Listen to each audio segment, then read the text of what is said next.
நீங்க நல்லா நடிக்கல. டேய் அடிச்சு வாய் மூஞ்சில உடைச்சிடுவேன். தெரியாம தான். டேய் என்னடா இப்படி பேசுற? என்ன இப்படி பேசுறாங்க?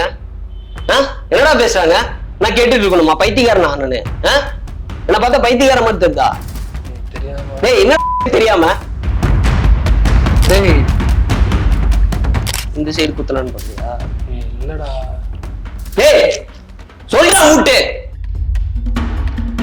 அது எதுக்கு உனக்குலாம் இல்ல? திருப்பி திருப்பி அதை சொல்றேன்னா ஏய் என்னடா பேசுற ஃப்ரெண்ட்ஸ் கிட்ட? என்ன பிராங்க் பண்றியா? நான் பிராங்க் பண்ணி நிறைய யூடியூப் சேனல் பாப்பியா? இல்லடா நான் பிராங்க் பண்ணி என்னடா பண்ண போறேன்? என்ன பார்த்தா பைத்தியக்கார மாதிரி தெரியல. என்ன வேணா சொல்லலாம். ஜீவா ஒரு பைத்தியக்காரன். ஏதாவது கேட்டுருவோம்டா.